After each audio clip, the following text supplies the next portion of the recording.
जहां से रक्षा मंत्री राजनाथ सिंह क्या कुछ कह रहे सुनाते हैं अपने दर्शकों को। बंकरों को आपने ध्वस्त किया, दुश्मन मैं समझता हूं उसे कभी भूल नहीं सकता। आपने देखा होगा कि आमतौर पर लोग जोश में होश खो देते हैं, लेकिन आपने जोश भी रखा, होश भी रखा और सूझबूझ के साथ दुश्मनों के ठिकानों को आपने बर्बाद किया है। आज मैं यहां रक्षा मंत्री के साथ साथ एक मैसेंजर के रूप में भी आप सबके सामने मौजूद हूं। पूरे देश की शुभकामनाएं, उनकी प्रार्थनाएं और उनकी कृतज्ञता को लेकर आप सबके बीच यहां मैं मौजूद हूं। एक तरह से आप समझिए कि मैं एक डाकिया बनकर आपके बीच आया हूं और देशवासियों का संदेश लाया हूं। संदेश यह है कि हमें हमारी सेनाओं पर गर्व है। साथियों, ऑपरेशन सिंदूर सिर्फ एक ऑपरेशन का नाम भर नहीं है, बल्कि यह एक हमारी प्रतिबद्धता है, यह हमारा एक कमिटमेंट है। एक ऐसी प्रतिबद्धता जिसमें भारत ने दिखा दिया कि हम सिर्फ डिफेंस नहीं करते हैं, जब वक्त आता है तो हम कठोर निर्णय भी लेते हैं और कठोर कार्रवाई भी करते हैं। यह ऑपरेशन उस एक एक जवान की आंखों में देखा गया सपना था कि हर आतंकी ठिकाना, चाहे वह घाटियों में छुपा हो या बंकरों में दबा हो, हम वहां पहुंचेंगे और दुश्मन की छाती चीरकर हम उन आतंकी ठिकानों को खत्म करके ही हम वापस लौटेंगे। मेरे साथियों, ऑपरेशन सिंदूर आतंकवाद के खिलाफ भारत द्वारा चलाई गई अब तक के इतिहास की, मैं मानता हूं, यह सबसे बड़ी कार्रवाई है। 35-40 वर्षों से भारत सरहद पार से चलाए जा रही आतंकवाद का सामना कर रहा है। आज भारत ने पूरी दुनिया को यह साफ कर दिया है, यह स्पष्ट कर दिया है कि आतंकवाद के खिलाफ हम किसी भी हद तक जा सकते हैं। साथियों, आतंकवादियों ने पहलगाम में आतंकवादी घटना को अंजाम देकर भारत के मस्तक पर चोट पहुंचाने की कोशिश की है। भारत की सामाजिक एकता को तोड़ने का भी प्रयास किया गया है।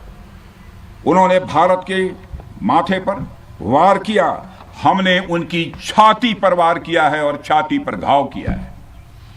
पाकिस्तान के जख्मों का इलाज इसी बात में है कि वह भारत विरोधी और आतंकवादी संगठनों को पनाह देना बंद करे और अपनी जमीन का इस्तेमाल भारत के खिलाफ किसी भी सूरत में न होने दे। साथियों, आपको याद होगा कि लगभग 21 साल पहले स्वर्गीय अटल बिहारी वाजपेयी जी के सामने इसी पाकिस्तान ने इस्लामाबाद में डिक्लेरेशन किया था कि अब उनकी धरती से आतंकवाद एक्सपोर्ट नहीं किया जाएगा। मगर पाकिस्तान ने भारत को धोखा दिया है, पाकिस्तान ने भारत को छला है और आज भी वह धोखा दे रहा है। इसका खामियाजा अब उसको भारी कीमत करके भुगतना पड़ा है और यह कीमत, यदि आतंकवादी वारदातें चलती रही तो लगातार यह बढ़ने ही वाली है। हमारे प्रधानमंत्री श्री नरेंद्र मोदी जी ने दो टूक शब्दों में आतंकवाद के खिलाफ भारत की नीति को रीडिफाइन कर दिया है, इसे परिभाषित कर दिया है, जो यह कहती है कि हिंदुस्तान की सरजमी पर किया गया कोई भी आतंकी हमला एक एक्ट ऑफ वार माना जाएगा। दोनों देशों में जो अंडरस्टैंडिंग बनी है फिलहाल, वह इसी बात को लेकर है कि सरहद पार से कोई बेजा हरकत अब नहीं की जाएगी। अगर की गई तो बात निकलेगी तो बहुत दूर तक जाएगी। साथ ही हमारे प्रधानमंत्री ने यह भी साफ कर दिया है, आतंक और बातचीत कदापि एक साथ नहीं चलेंगे और अगर बात होगी तो आतंकवाद पर होगी और पाक ऑक्युपाइड कश्मीर पर ही होगी। साथियों, ऑपरेशन सिंदूर की कामयाबी ने पाकिस्तान में छिपे आतंकी संगठनों और उनके आकाओं को भी यह साफ बता दिया है कि वे कहीं भी अपने आप को महफूज और सुरक्षित न समझें। अब वे हमारे बहादुर भारतीय सेनाओं के निशाने पर हैं। दुनिया जानती है हमारी सेनाओं का निशाना अचूक है और वो जब वो निशाना लगाते हैं तो गिनती करने का काम वह दुश्मनों पर छोड़ देते हैं। साथियों, आज आतंकवाद के खिलाफ भारत की प्रतिज्ञा कितनी कठोर है इसका पता इसी बात से चलता है कि हमने उनके न्यूक्लियर ब्लैकमेल की भी परवाह नहीं की है। पूरी दुनिया ने देखा है कि कैसे गैर जिम्मेदाराना तरीके से पाकिस्तान द्वारा भारत को अनेक बार एटमी धमकियां दी गई हैं। आज श्रीनगर की धरती से मैं पूरी दुनिया के सामने यह सवाल उठाना चाहता हूं कि क्या ऐसे गैर जिम्मेदार और रोग नेशन के हाथों में परमाणु हथियार सुरक्षित हैं? मैं दुनिया के सामने यह सवाल खड़ा करना चाहता हूं। मैं मानता हूं कि पाकिस्तान के एटमी हथियारों को IAEA international atomic energy agency की निगरानी में लिया जाना चाहिए। मैं ये कहना चाहूँगा और साफ तौर पर कहना चाहूँगा। साथियों, हमारी सेनाओं हमारी सीमाओं पर अपनी मातृभूमि की रक्षा के लिए जिस तरह से आप सभी बिना रुके बिना थके दिन रात लगे रहते हैं वह अपने आप में अद्भुत है और अद्वितीय भी है। आपकी यही बातें हम सब भारतीयों के लिए मार्गदर्शक का कार्य करती हैं। यही कारण है कि मैं हमेशा आपसे मिलने के लिए उत्साहित रहता हूं ताकि आपके अंदर की ऊर्जा से हम सब भी कुछ प्रेरणा ले सकें। साथियों, आतंकियों ने पहलगाम में धर्म पूछकर हमारे निर्दोष लोगों को मारा। उसके बाद आपने जो जवाब दिया उसे पूरी दुनिया ने देखा है। उन्होंने यह नहीं सोचा कि आम नागरिकों ने उनका क्या बिगाड़ा है, उन्होंने ऐसा क्या किया है कि उन्हें मार दिया जाए। पर मैं यह कहना चाहूंगा, आतंकियों ने भारतीयों को धर्म पूछकर देखकर मारा, धर्म पूछकर मारा, तो हमने आतंकियों को उनका कर्म देखकर मारा है। उन्होंने धर्म देखकर बेगुनाहों की जान ली, यह पाकिस्तान का कर्म था। हमने कर्म देखकर उनका खात्मा किया, यह हमारा भारतीय धर्म है। एक रक्षा मंत्री के रूप में मुझे आप सबको बेहद नजदीक से वर्षों से जानने का और समझने का अवसर मिला है। मैं आपके साहस और पराक्रम को तो जानता ही हूं, साथ ही साथ पहलगाम जैसी घटना के प्रति आपके गुस्से को भी मैं अच्छी तरह जानता हूं। साथियों, मुझे पता है कि पहलगाम के बाद आपके अंदर गुस्सा था, पूरे देश के अंदर गुस्सा था। मुझे पता है कैसा महसूस होता है जब धमनियों में बह रहा रक्त बेकाबू होने लगे। और मुझे इस बात की खुशी भी है कि आपने अपने गुस्से को सही दिशा देते हुए बड़ी बहादुरी और सूझबूझ के साथ पहलगाम का बदला लिया है। रही बात पाकिस्तान की, तो उसकी बात ही क्या करूं आपसे। वह देश तो मांगते मांगते अपनी जहालत से एक ऐसी हालात में आ गया है कि उसके बारे में यह भी कहा जा सकता है कि पाकिस्तान जहां भी खड़ा होता है वहीं से मांगने वालों की लाइन प्रारंभ हो जाती है। अभी आपने सुना ही होगा कैसे वह फिर एक बार इंटरनेशनल मॉनेटरी फंड IMF के पास कर्ज मांगने गया। वहीं दूसरी तरफ हमारा देश है कि हम आज उन देशों की श्रेणी में आते हैं जो IMF को फंड देते हैं ताकि IMF गरीब देशों को कर्ज दे सके। ऐसी स्थिति में हमारा यह भारत है। रामचरितमानस में स्वामी तुलसीदास जी ने लिखा है, जहां सुमतितः संपत्ति नाना, जहां कुमतितः विपत्ति निदाना। यानी जहां सुमति होती है, अच्छी नीतियां होती हैं, वहां सुख और समृद्धि होती है, और जहां कुमति होती है, बुरी मति होती है, केवल दूसरों के हित की भावना होती है, वहां तरह तरह की विपत्तियां स्वाभाविक रूप से आती ही हैं। पाकिस्तान जिसका जीता जागता यह उदाहरण है। साथियों, भारत के बारे में पूरी दुनिया यह बात जानती है कि हमने हमेशा शांति को प्राथमिकता दी है।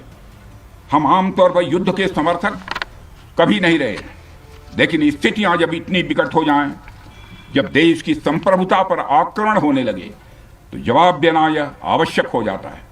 राष्ट्र कवि रामधारी सिंह दिनकर जी की पंक्तियां आपके सामने रखना चाहूंगा। रुग्ण होना चाहता कोई नहीं, रुग्ण होना चाहता कोई नहीं, रोग लेकिन आ गया जब पास हो। तिक्त औषधि, कड़वी औषधि, तिक्त औषधि के सिवा उपचार क्या, शमित होगा वह नहीं मिष्ठान्न से। यानी कोई बीमारी अगर लग जाए तो वह मिठाई से दूर नहीं होती है, उसके लिए कड़वी दवा ही काम करती है। इसलिए आतंकवाद जैसे रोग के लिए भी ऑपरेशन सिंदूर जैसी दवा की बड़ी जरूरत हो गई थी। साथियों, पूरे देश में हमारी सेनाओं को और हमारे सैनिकों को एक सम्मान की दृष्टि से देखा जाता है। एक सशक्त राष्ट्र वही होता है जो अपनी सेनाओं को सम्मान के साथ साथ आधुनिक हथियार और साजो सामान भी दे जिसकी उसे जरूरत है। मुझे गर्व है कि आज प्रधानमंत्री जी के नेतृत्व में सरकार हमारी सेनाओं के लिए यह सब सारा काम कर रही है। हमने यह सुनिश्चित किया है कि हमारी सेनाएं हर परिस्थिति के लिए तैयार रहें। और मैं यहाँ पर army chief general Upendra Dwivedi ji को भी बधाई देना चाहता हूँ, क्योंकि बार बार मेरी चर्चा होती रही है और बार बार मैं यह पूछता हूँ कि जो भी आवश्यकताएं हैं उन आवश्यकताओं को पूरा करने के लिए हम पूरी तरह से तैयार हैं। और इसलिए इसके लिए हम वर्ल्ड क्लास बेहतरीन गुणवत्ता वाले साजो सामान अपनी सेनाओं को देने की कोशिश कर रहे हैं। आज आधुनिक राइफल्स, मिसाइल डिफेंस शील्ड और ड्रोन्स जैसी नई पीढ़ी के कई इक्विपमेंट को तेजी से भारत में ही बनाया जा रहा है। साथियों, इसके अलावा सीमावर्ती इलाकों में हमने जो काम किया है वो आप सब देख रहे होंगे। आज एलएसी और एलओसी पर भी कनेक्टिविटी है, वैसी पहले शायद कभी नहीं थी। हमने हर स्तर पर यह दिखाया है कि हमारी सरकार केवल युद्ध भूमि पर ही नहीं बल्कि व्यक्तिगत रूप से और पारिवारिक रूप के साथ अपने सेना के जवानों के साथ खड़ी है। साथियों, अंत में एक बार फिर आप सभी को आपके शौर्य और पराक्रम के लिए हृदय से हार्दिक बधाई देता हूं। मैं आपको यह आश्वासन देता हूं कि हमारे प्रधानमंत्री जी के नेतृत्व में देश की सरकार और देश की जनता हर कदम पर, हर स्थिति में आपके साथ कंधे से कंधा मिलाकर खड़ी है। मुझे पूरा विश्वास है कि आपके सहयोग से हम इस पूरे क्षेत्र में आतंकवाद का समूल नाश करेंगे, ताकि कल को कोई भारत की संप्रभुता के खिलाफ आंख उठाने की हिमाकत न कर सके।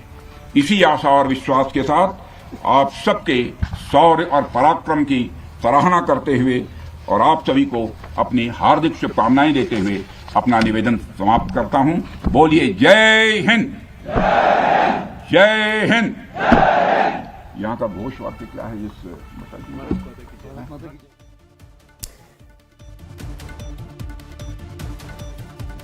तो राजनाथ सिंह को सुन रहे थे आप, और देखिए इस मौके पर जय हिंद तो ज़रूर कहा, लेकिन उससे पहले उन्होंने कहा दुनिया जानती है हमारी सेना का निशाना चूक है।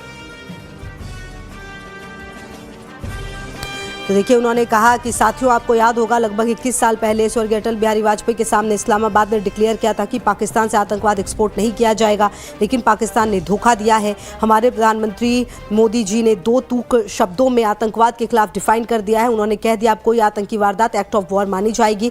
अगर सरहद पार से आतंकी घटना हुई तो बात बहुत दूर तक जाएगी। अब आतंकवाद पर कोई बात नहीं होगी, अब बात होगी तो सिर्फ पाक अधिकृत कश्मीर पर होगी। दुनिया जानती है हमारी सेना का निशाना अचूक है। वो जब निशाना लगाते हैं तो आतंकियों की गिनती का काम दुश्मन पर छोड़ देते हैं। और अब देखिए यहाँ पर रक्षा मंत्री जो तमाम और भी जवान हैं उनसे मिलते हुए नजर आ रहे हैं। देखिए हैंडशेक करते हुए, सबका मनोबल बढ़ाते हुए रक्षा मंत्री खुद। इसके अलावा यहाँ पर उन्होंने कहा कि हम सिर्फ डिफेंस नहीं, कार्रवाई भी करते हैं। रक्षा मंत्री ने कहा आपने जिस तरह पाकिस्तान की चौकियों और आतंकी ठिकानों को ध्वस्त किया उसे पाकिस्तान याद रखेगा। पूरे देश की शुभकामनाएं, प्रार्थनाएं और कृतज्ञता आपके साथ हैं। मैं एक तरह से उनका डाकिया बनकर आया हूं। भारत ने दिखा दिया कि हम सिर्फ डिफेंस नहीं करते, वक्त आता है तो कठोर कार्रवाई भी करते हैं। इसके अलावा आपको बता दें राजनाथ सिंह ने कहा कि जिन बहादुर जवानों ने शहादत दी उन्हें नमन करता हूं। पहलगाम में मारे निर्दोष नागरिकों की स्मृति को भी नमन करता हूं। घायल सैनिकों के साहस को भी नमन करता हूं। इस विषम परिस्थिति में आपके बीच आकर खुद को गौरवान्वित महसूस कर रहा है। और इस बीच एक बार फिर से आपको सुना देते हैं क्या कुछ कहा रक्षा मंत्री ने। मेरे साथियों, आपकी उस ऊर्जा को महसूस करने आया हूं जिसने दुश्मनों को नष्ट नाबूद कर दिया है। आपने जिस तरीके से सीमा के उस पार पाकिस्तान की चौकियों और बंकरों को आपने ध्वस्त किया, दुश्मन मैं समझता हूं उसे कभी भूल नहीं सकता। आपने देखा होगा कि आमतौर पर लोग जोश में होश खो देते हैं, लेकिन आपने जोश भी रखा, होश भी रखा और सूझबूझ के साथ दुश्मनों के ठिकानों को आपने बर्बाद किया है। साथियों, ऑपरेशन सिंदूर सिर्फ एक ऑपरेशन का नाम भर नहीं है, बल्कि यह एक हमारी प्रतिबद्धता है, यह हमारा एक कमिटमेंट है। एक ऐसी प्रतिबद्धता जिसमें भारत ने दिखा दिया कि हम सिर्फ डिफेंस नहीं करते हैं, जब वक्त आता है तो हम कठोर निर्णय भी लेते हैं और कठोर कार्रवाई भी करते हैं। यह ऑपरेशन उस एक एक जवान की आंखों में देखा गया सपना था कि हर आतंकी ठिकाना, चाहे वह घाटियों में छुपा हो या बंकरों में दबा हो, हम वहां पहुंचेंगे और दुश्मन की छाती चीर कर हम उन आतंकी ठिकानों को खत्म करके ही हम वापस लौटेंगे। मेरे साथियों, ऑपरेशन सिंदूर आतंकवाद के खिलाफ भारत द्वारा चलाई गई अब तक के इतिहास की, मैं मानता हूं, यह सबसे बड़ी कार्रवाई है। 35-40 वर्षों से भारत सरहद पार से चलाए जा रही आतंकवाद का सामना कर रहा है। आज भारत ने पूरी दुनिया को यह साफ कर दिया है, यह स्पष्ट कर दिया है कि आतंकवाद के खिलाफ हम किसी भी हद तक जा सकें। साथियों, आतंकवादियों ने पहलगाम में आतंकवादी घटना को अंजाम देकर भारत के मस्तक पर चोट पहुंचाने की कोशिश की है। भारत की सामाजिक एकता को तोड़ने का भी प्रयास किया गया है। उन्होंने भारत के माथे पर वार किया, हमने उनकी छाती पर वार किया है और छाती पर घाव किया है। पाकिस्तान के जख्मों का इलाज इसी बात में है कि वह भारत विरोधी और आतंकवादी संगठनों को पनाह देना बंद करे और अपनी जमीन का इस्तेमाल भारत के खिलाफ किसी भी सूरत में न होने दे। साथियों, आपको याद होगा कि लगभग 21 साल पहले स्वर्गीय अटल बिहारी वाजपेयी जी के सामने इसी पाकिस्तान ने इस्लामाबाद में डिक्लेरेशन किया था कि अब उनकी धरती से आतंकवाद एक्सपोर्ट नहीं किया जाएगा। मगर पाकिस्तान ने भारत को धोखा दिया है, पाकिस्तान ने भारत को छला है और आज भी वह धोखा दे रहा है। इसका खामियाजा अब उसको भारी कीमत करके भुगतना पड़ा है और यह कीमत, यदि आतंकवादी वारदातें चलती रही तो लगातार यह बढ़ने ही वाली है।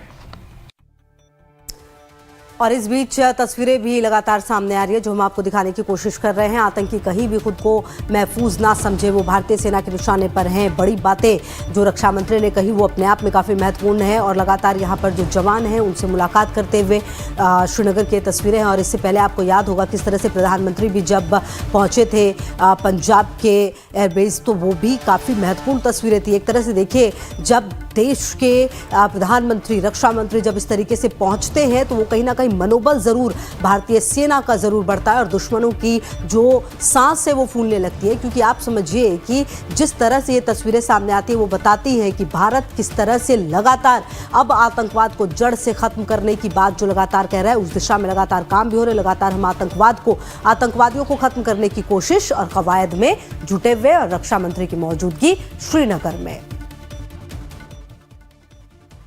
तमाम खबरों पर नजर है, आप रहिए हमारे साथ, देखते रहिए लाइव टाइम्स।